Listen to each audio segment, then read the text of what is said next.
Nuestro invitado de hoy tiene como objetivo de vida la lucha por la justicia. Un peso enorme que le cayó sobre los hombros cuando su padre, Eduardo Umaña Mendoza, uno de los juristas y de los defensores de derechos humanos más importantes de la historia de Colombia, lo dejó con apenas 12 años. Y lo dejó con una frase que en sí misma es un himno a la libertad. Más vale morir por algo que vivir por nada. Y estas son palabras mayores.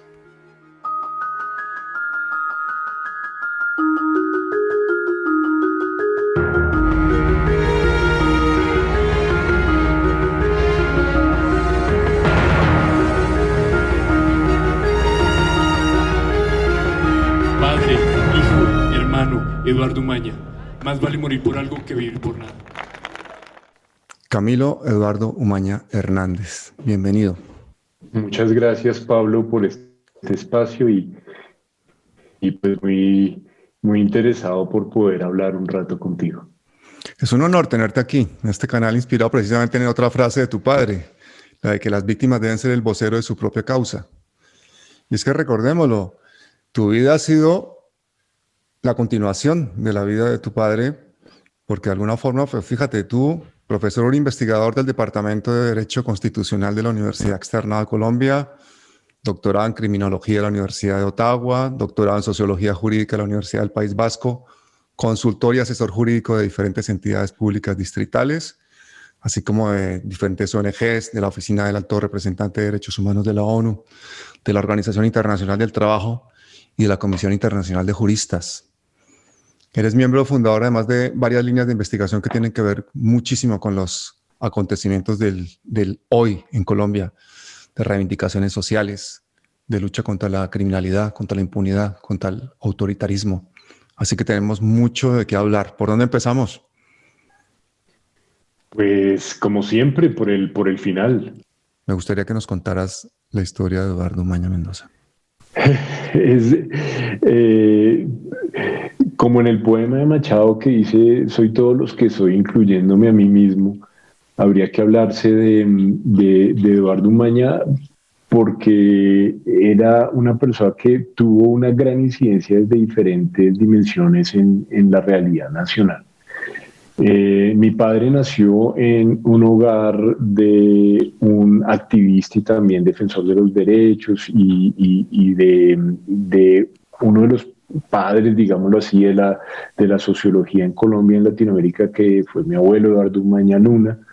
De mi abuela, una mujer pues que trabajaba en el hogar y que se dedicó a su hogar, pero con una gran inteligencia emocional y una gran inteligencia personal maravillosa que irradió mucho a mi padre. Y pues en este hogar creció mi papá escuchando relatos sobre las injusticias sociales, sobre la pérdida de soberanía, sobre los daños que se estaban ocasionando a las víctimas, en fin. Tantos procesos sociales que han hecho parte pues, de nuestra historia. Y así mi papá pues, se fue creando también un ambiente de intelectuales, de abogados, de defensores que lo llevaron también a escoger ese rumbo en su vida. Mi padre estudió Derecho en la Universidad Libre de Bogotá y pues desde muy joven se dedicó a causas, digámoslo así, imposibles. Por eso siempre estuvo dispuesto a asumir casos que muchos otros abogados rechazaron. El doctor Umaña asumió la defensa de presos políticos a finales de los 70s, cuando los militares juzgaban a los civiles. Eduardo también buscó a centenares de desaparecidos forzados, defendió a decenas de sindicalistas y emprendió una de las investigaciones judiciales más difíciles de la historia reciente del país.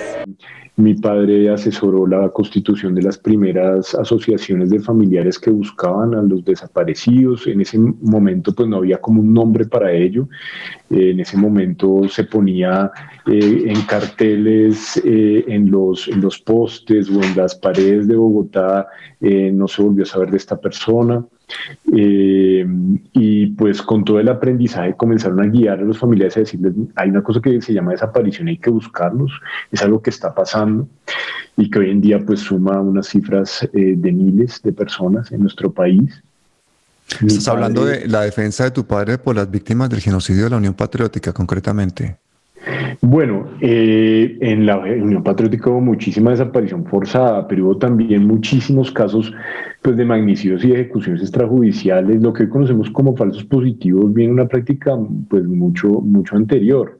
Mi padre pues hizo todo lo posible por proteger a la mayor cantidad de gente. Muchas de las personas que están en el exilio relatan cómo mi padre los ayudó a salir, miembros de la UP. Mi padre llevó casos como por ejemplo la masacre de Fusagasugá, que fue una masacre de toda una familia por el Ejército Nacional que fueron asesinados en su casa y les implantaron armas, incluso había niños y a los niños les pusieron los fusiles que Falsos positivos ya. eran tan grandes como la mitad de su cuerpo. Y muchísimas acciones de protección de gente de la UP. También acompañó muchos procesos con respecto a los consejos verbales de guerra el proceso de amnistía, por ejemplo, del M-19. Mi padre pues defendió, por ejemplo, a Carlos Pizarro, pero también los procesos de amnistía pues ayudó a que ese proceso se legalizara lo más pronto posible.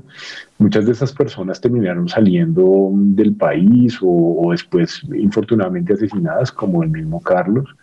Y pues mi padre también después en los años 80 comienza a acompañar a las familias de los desaparecidos de la cafetería del Palacio de Justicia. Bueno, fue el primer jurista que afirmó y probó que se capturaron, torturaron y asesinaron civiles en esos hechos, ¿no?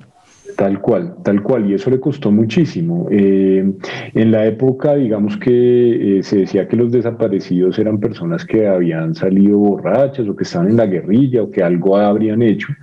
Y pues era muy difícil afirmar que los miembros de la fuerza pública estaban teniendo como una práctica recurrente.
¿Cómo es posible que en el Palacio de Justicia, en el centro de Bogotá, se asesine a la gente y no se sepa ni siquiera qué hicieron con los cadáveres?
Y esto va muy aparejado también con el tema de las torturas, porque, por ejemplo, una de las primeras torturas registradas en Colombia le siguieron desapariciones, el de Omaya Montoya Henao, pues mi papá estuvo allí asesorando. A ellos los toman a la pareja, a Mauricio Trujillo y a Maura Montoya Henao, en 1976, y termina siendo esto reportado como un delito pues de desaparición forzada, uno de los primeros reportados, y se documenta pues que a ellos los someten a torturas y a ella pues la terminan desapareciendo. Mi papá también pues trabajó muchísimo en el tema de los consejos verbales, etcétera, todas aquellas signos de tortura, porque a las personas las capturaban y era prácticamente natural pues que las pasaran por un proceso que llamaban, entre comillas, de ablandamiento, en donde Pero todo esto me estás hablando de que los capturaba ¿quién? ¿El ejército, la policía? Nacional, en su mayoría. También hay capturas por parte del ejército, de la policía. ¿Y hacían juicios verbales a las personas? Sí, los juicios verbales de guerra fue pues una época en la cual la jurisdicción penal militar tenía jurisdicción sobre civiles y sobre también subversivos. Y eso se fue ampliando hasta que la Corte Suprema pues lo comenzó a cortar posteriormente, afortunadamente. Pero en todos los procesos de los consejos verbales de guerra hay documentación. Por ejemplo, hay sentencias muy importantes en los años 80 del Consejo de Estado que relatan las torturas que sufrieron muchas de las personas que eran puestas a disposición de la justicia penal militar. Fuera de ese concepto de fuero militar, de que un militar que cometa desaparición o tortura, o genocidio o etnocidio o homicidio es juzgado por los mismos militares que muchas veces ordenaron la acción. Todo esto fue como una práctica de guerra, ¿no? Y en ocasiones muy retaliatoria. Por ejemplo, después de el robo de las armas del Cantón Norte en 1979, hubo una arremetida violenta contra no solamente pues miembros de la subversión, sino también cualquier medio simpatizante, pues, que pasaron por técnicas de tortura terribles. Eso también incrementó muchísimo luego las ejecuciones y las desapariciones. En ese contexto, pues mi papá, digamos, virtió muchísimo esfuerzo en generar denuncia. Por ejemplo, en el caso de las desapariciones no existía ni siquiera el delito de desaparición forzada en Colombia, y eso hacía muy difícil el procesamiento y la denuncia. Pero también en casos como las ejecuciones extrajudiciales, la que te acabo de contar de la masacre de Fusagasugá, por ejemplo, en donde pues no había, bajo la justificación de subversivo, pasaron toda la cantidad de abusos, y eso se veía pues como muy legítimo, ¿no? Como una lógica de guerra. Rama legislativa, rama ejecutiva, rama judicial. Si el tiempo no se puede volver atrás, el futuro sí es para esos trabajadores inocentes. Denles la libertad, apliquen justicia. Como si la guerra permitiera a los adversarios torturarlos, matarlos o desaparecerlos así como así. Entonces, digámoslo así, que eso es una vertiente muy importante del trabajo de mi papá. Pero otra también que es muy importante, me parece a mí, es todo el tema frente a los sindicalistas y frente al tema de las privatizaciones. Eso te iba a decir, porque yo no sé de dónde sacaba tantísimo tiempo y energía tu padre, porque yo lo que he leído muchísimo acerca de su labor como defensor de los trabajadores, por ejemplo, que eran reprimidos judicialmente por resistir al proceso de entrega de los recursos naturales a las multinacionales, como en los casos del sindicato de la empresa estatal de petróleos, creo, de Ecopetrol, e incluso de Telecom, o la empresa de telecomunicaciones de Bogotá, ¿no? Sí, eso, digámoslo así, a nivel nacional, ¿qué comenzó a pasar, ¿no? En los años 90, para ponerlo en contexto, vino una andanada con la apertura económica y la nueva constitución política, pues de una forma de privatización de las empresas públicas. Entonces, bajo el argumento de que las empresas públicas eran un nido de corrupción y de ineficacia en la prestación de los servicios, ¿qué se hizo? Pues se hizo un proceso amplísimo de privatización. Una de las primeras empresas que fue pues blanco, digámoslo así, esta política, fue las empresas de telecomunicación. Claro, los que la hacían tenían muy claro el tema. En la época no era tan claro el papel clave que iban a tener las empresas de telecomunicación. En Colombia, pues Telecom era el operador para las llamadas nacionales e internacionales, lo que comunicaba al país en última. Y Telecom fue una de las primeras que fue sometida a un proceso de privatización violento. El sindicato todo se opuso con razón y con buen tino. Hicieron muchísimas, por ejemplo, acciones como huelgas, protestas, etcétera. En una de esas huelgas, pues el país obviamente pues quedó incomunicado porque pues hicieron huelga los trabajadores y además unas personas dañaron unos equipos y a raíz de eso los acusaron de delitos de terrorismo. Estas personas pues tenían la amenaza de pasar más de 30 años en prisión luego de haber hecho una huelga porque no se privatizaran los bienes de todo el mundo. Desde las 6 de la mañana, César Carrillo, expresidente de la USO, rinde indagatoria ante un fiscal sin rostro de Bogotá por el delito de terrorismo. Su abogado cuestionó el uso de testigos secretos por parte de la Fiscalía para privar de la libertad a 12 sindicalistas petroleros. ¿Cuáles son los nexos reales con el presunto delito de terrorismo del que habla la Fiscalía? Si no fuera trágico, sería risible ninguno. ¿Qué argumentos tiene la defensa en esta ocasión? La inocencia. Y estos sindicalistas pues todos eran ingenieros, gente pues muy sencilla, digámoslo así, y preparada, profesionales muy interesantes, y ellos fueron muy cotidianos luego en mi casa, sus familias, porque pues lloraban y sufrieron muchísimo porque la amenaza era muy grande de 30 a 40 años por haberse opuesto a la privatización y haber hecho esas huelgas. Tú dices mi casa porque yo lo que he leído es que tu padre, su casa era su oficina y tú creciste rodeado de toda esta dinámica de personas en busca de un defensor de derechos humanos que era Eduardo Umaña Mendoza. Sí, mi padre más o menos en 1989, 90, por su labor de defensa de derechos humanos, que era pro bono, pues, mi padre vivió toda la vida vaciado, como decimos en Bogotá, es decir, no tuvo muchos recursos nunca. Y esto le generó que llevara a la oficina, tuviera que cerrar su oficina, su espacio, y llevarlo a un cuarto de nuestro apartamento en el barrio Nicolás de Federman, en el edificio de los Conquistadores, y allí pues era su despacho. Y pues yo siempre digo que él comenzó llevando su oficina a la casa y terminamos nosotros más bien viviendo en su oficina, porque pues la oficina colmó todos los espacios. A punto que años después, de esas cosas que uno hace de niñez que son un poco inconscientes, algunos familiares desaparecidos, etcétera, y de otras personas me han dicho, recordamos mucho cómo nos llevaba usted a su cuarto a jugar con usted para que jugáramos y para que pasáramos un poco el tiempo, y yo no era muy consciente, como que yo también estaba metido un poco en la dinámica de la gente, ¿no?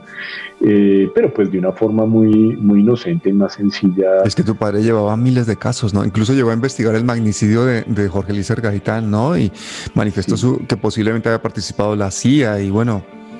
O sea, sí, mi papá lleva una investigación por la reapertura del proceso, de la parte civil del proceso de la familia Gaitán. Era muy difícil porque a la época no estaba muy claro el tema del transcurrir del tiempo, si eso permitía reabrir procesos o no. Eso fue un aporte interesante de mi papá, pero finalmente lo asesinaron cuando estaba también en plena investigación. No hay muerte que pueda con tu vida, no hay olvido mayor que tu recuerdo. No hay generosidad más valiente que morir por los demás. No hay necedad más dulce que luchar por la justicia. No hay un día sin ti, estando tan adentro. Contigo siempre. Colombia ante el mundo es teóricamente una democracia, pero el pueblo nuestro y los trabajadores colombianos viven una realidad totalmente antagónica a la que se enuncia en el exterior frente a nuestra concreta y precisa realidad. Maldito el país que necesita de héroes. Y maldito porque implica que hay una realidad trepidante de violencia, de inequidad, de injusticia. ¡Se equivocaron!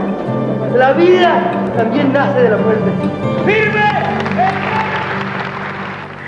A mi papá lo asesinan en abril de 1998 cuando están haciendo las exhumaciones, cuando él logra que se hagan las exhumaciones del Cementerio del Sur por los desaparecidos del Palacio de Justicia. Es decir, que a partir de eso se produce casi que una prueba científica innegable, a partir de la cual se dice: aquí no están los cadáveres, no están en ninguna parte, están desaparecidos. Mi papá tenía además también en los años 80 más o menos se creó una justicia regional, ¿no? Justicia sin rostro que funcionó bajo la excusa de poder proteger a los jueces y funcionarios judiciales de las amenazas del narcotráfico. Entonces los jueces eran sin rostro, no firmaban los papeles, los testigos también eran códigos, no estaban identificados, y esta justicia comenzó a ser empleada contra los sindicalistas, por ejemplo los de la USO, la Unión Sindical Obrera. Y mi papá se dio cuenta que la táctica que estaba tomando en esta justicia e inteligencia militar en la época era aportar testimonios, y decía: hay 10 personas que lo vieron, por ejemplo, volando un oleoducto, y cuando fueron a cotejar las huellas digitales se dieron cuenta que se trataba de una misma persona y que esa persona además eran informantes pagos por el inteligencia militar. Por ende, pues era absolutamente débil el caso, que parecía una multitud de testigos. A raíz de ese escándalo que se llamó la clonación de testigos, mi papá también dejó casi que muy perfilado un fuerte ataque a este tipo de justicia, que terminó luego en el año 2000 siendo decretada inconstitucional. La situación de muchos líderes sindicales y trabajadores desaparecidos, asesinados por sus reivindicaciones o por luchar por las reivindicaciones del pueblo colombiano, y ahora se suma la aplicación de estos procedimientos y con el contenido de terrorismo a quienes luchan por la soberanía nacional, estamos señalando un camino tortuoso que refleja necesariamente que en nuestro país no existe democracia. Y esto me podría quedar con un proceso tras otro. Pero además hay procesos y procesos, porque, por ejemplo, también junto con sus colegas de oficio como Jorge Eliezer Molano y el sacerdote Javier Giraldo compusieron la Comisión Intereclesiástica que esclareció la masacre de Trujillo. Impulsó el decreto que tipificó la desaparición forzada como delito y realizó una actividad de sensibilización y denuncia aquí en Europa y ante la Corte Interamericana de Derechos Humanos sobre la violación sistemática de los derechos humanos en Colombia por parte de la fuerza pública. Esa masacre de Trujillo, de la que yo hice un documental también, nos sirve de ejemplo perfectamente de la impunidad que llega hasta nuestros días. Por ejemplo, uno de los abogados de uno de los narcotraficantes y paramilitares que perpetró la masacre es Diego Cadena, abogado de Álvaro Uribe. Hasta nuestros días nos llegan todas estas raíces. Tiene mucho sentido, es decir, la verdad es que no solamente de esto uno se da cuenta, porque del lado de las víctimas uno comienza a conectar y uno dice, pero en parte nos conocemos muchos, ¿sí? Y uno dice, pues claro, la violencia ha tenido, en una parte ha sido masiva, indiscriminada, pero en otra parte ha sido diseñada concretamente para acabar con una forma de pensar, con una forma de actuar, con un marco político, en fin, como se quiera que se llame. Y eso ha generado que unos siempre estén en un sector y otros siempre estén en otro sector, ¿no? Ha sido una especie de arrinconamiento histórico. Digamos, mi padre ayudó a la constitución de muchísimas organizaciones y también en la denuncia internacional. Pero no lo hizo de una forma ingenua, porque él al final de sus días era muy consciente de los problemas en que había incurrido el movimiento de derechos humanos multiplicando las organizaciones y que muchas de ellas se habían, digámoslo así, plegado a los intereses de financiadoras. Y también frente a los actores internacionales, pues hay que decirlo, muchas veces mi padre reclamó muy fuertemente su inactividad. Impulsó incluso a que muchas de las organizaciones comenzaran a plantearse abrir oficinas en Colombia, organizaciones internacionales. incluyendo la misma, yo qué sé, Oficina del Alto Comisionado de Derechos Humanos de Naciones Unidas, pero también organizaciones no gubernamentales que comenzaron a decir como Amnistía Internacional, como Brigadas de Paz, etcétera. Tenemos que apostar también por generar por acompañar, por estar allá. No podemos sencillamente generar denuncias y intercambios epistolares diplomáticos, tenemos que estar allá acompañando a la gente. Y eso también generó como toda esta explosión de organizaciones que hoy en día están en el territorio y que muchas veces cuando uno recorre uno dice, pues que a uno le queda un poco de dudas. En los territorios, en muchos de los territorios de más difícil situación de derechos humanos y que se recrudece más la violencia, están absolutamente todas las agencias internacionales. Y todos los batallones y todos los... y dice, pero a ver, ¿qué es lo que está pasando acá? Entonces, creo que en eso hay que permanecer muy críticos, ¿no? Y hay que permanecer muy vigilantes también desde los mismos derechos humanos para reflexionar sobre su papel en la sociedad.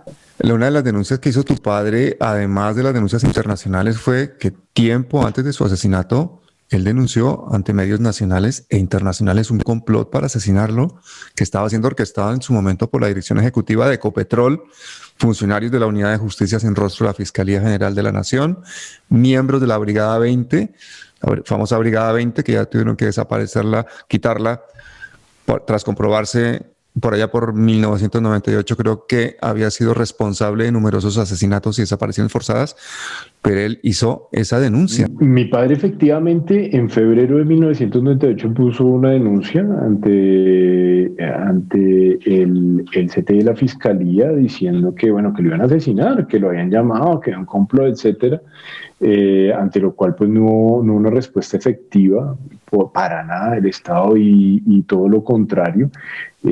Pues hay una acción desde el Estado para asesinar a mi padre, que se comprueba pues en los largos episodios de su proceso judicial de impunidad. Mi padre creó el colectivo de abogados, el cual después entró a Lirio Uribe, después de que mi padre saliera del colectivo. Mi padre no trabajó directamente con Lirio Uribe en eso.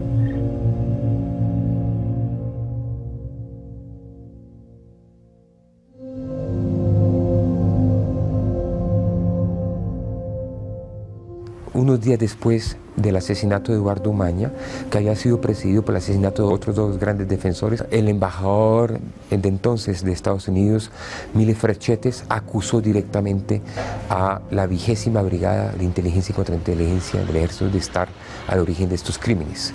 E incluso exigió, el gobierno de Estados Unidos exigió el desmantelamiento de esta brigada, lo cual sucedió meses después. No me equivocaría nunca si afirmo que el mayor defensor de derechos humanos, abogado, defensor de derechos humanos que ha habido en la historia de Colombia es Eduardo Umaña Mendoza. El país recuerda que luego del asesinato de Eduardo Umaña es que se plantea disolver la Brigada 20 del Ejército, que era una unidad especializada en el ejercicio del terrorismo de Estado en diferentes lugares del país y de hacer operaciones encubiertas y crímenes decididos desde altos niveles del Estado.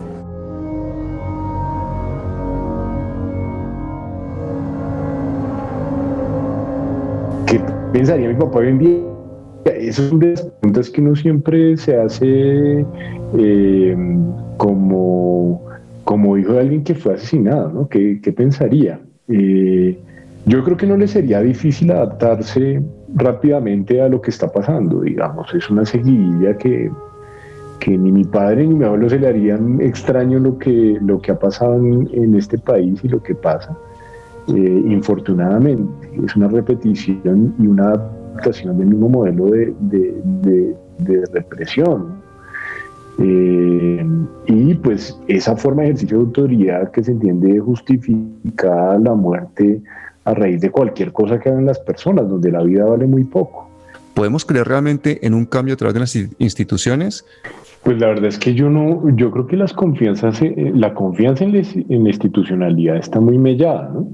Incluso, digamos, la fuerza pública, que era la que siempre punteaba en todos los registros de confianza, digámoslo así, popular, hechos un poco artificiosamente, pero de todas formas hechos, pues incluso en ellos hay un decrecimiento considerable de esa confianza desde el Estado, y un legado de indiferencia por su población, que es muy difícil de revertir. El dolor, la afectación y el daño que se ha creado desde el conflicto armado ha sido de tal magnitud que tomará muchísimo tiempo. La reinstalación de las lógicas de guerra y de violencia, pues que continúa, no hay una solución de continuidad en 2 años.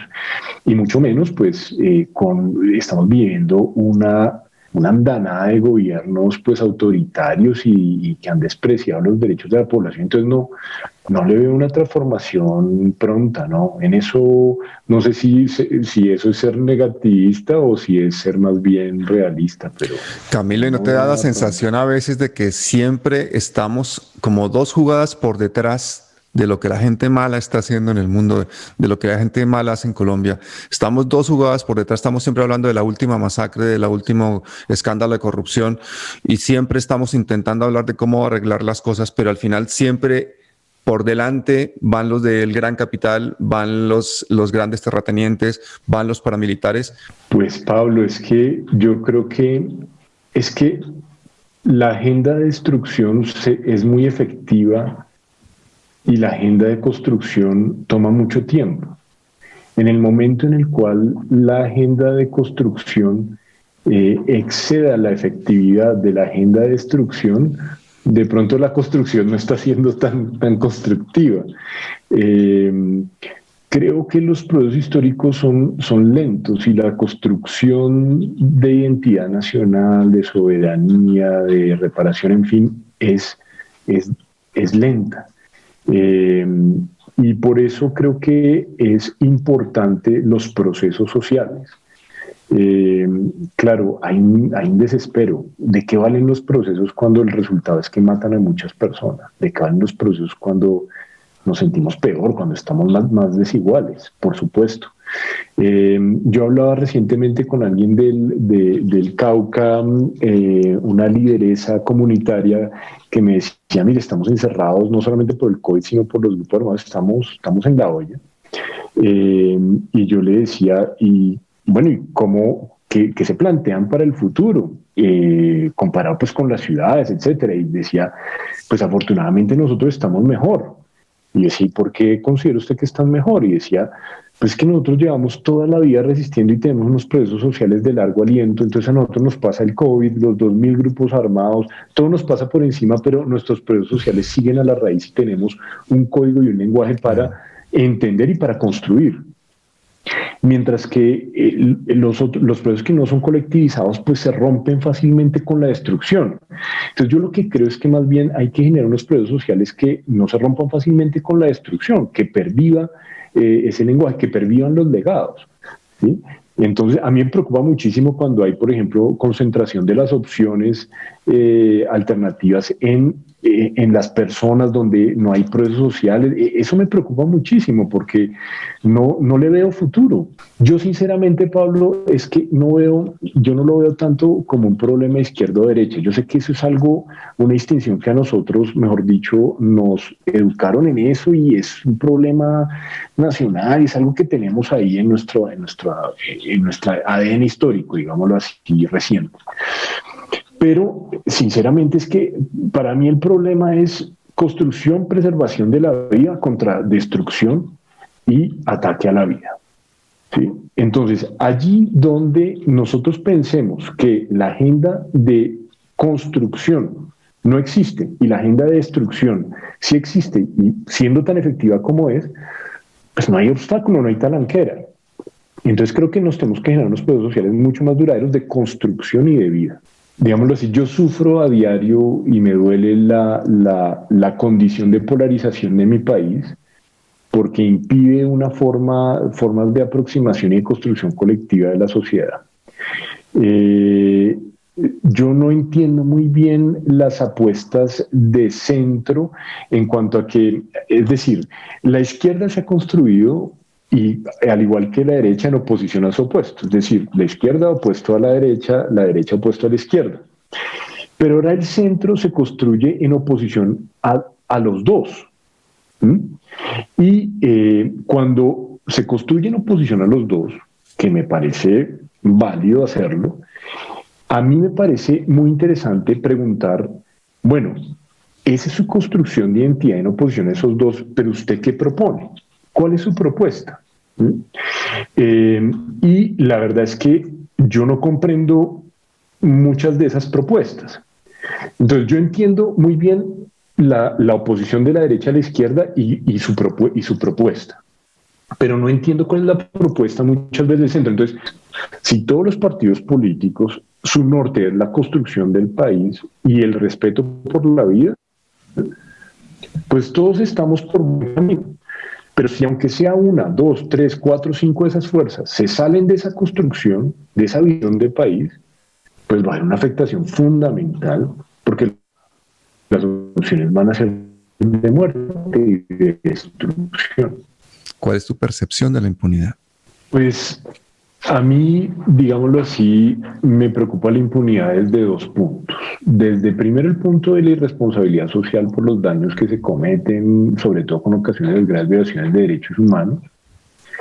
Y también me preocupa desde el punto de la utilización de los discursos sobre la impunidad para generar mucho mayor control y más, digámoslo así, entre comillas, mano dura, ¿no? Más poder de represión.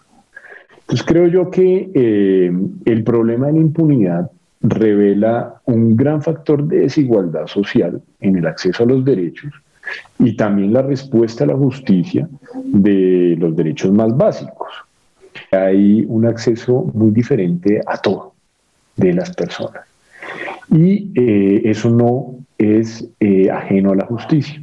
Es impresentable que el Estado se siga manejando como empresas privadas de personas que piensan que el Estado nacional y la población son de su propiedad o son sus súbditos y no que están al servicio del público y que somos nosotros quienes pagamos sus salarios.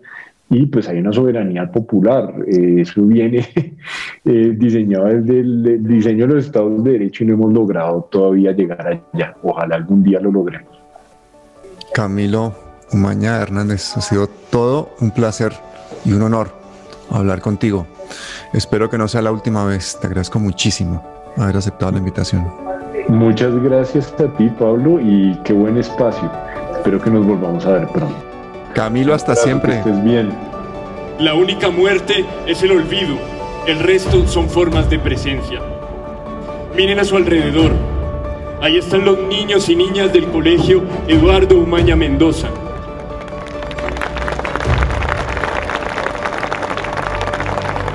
Miren las fotografías y díganme quién está ausente.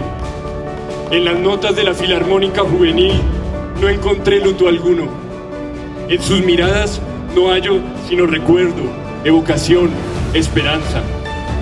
El hombre, Eduardo Umaña Mendoza, sencillamente no supo morir. Estamos ante la historia del futuro.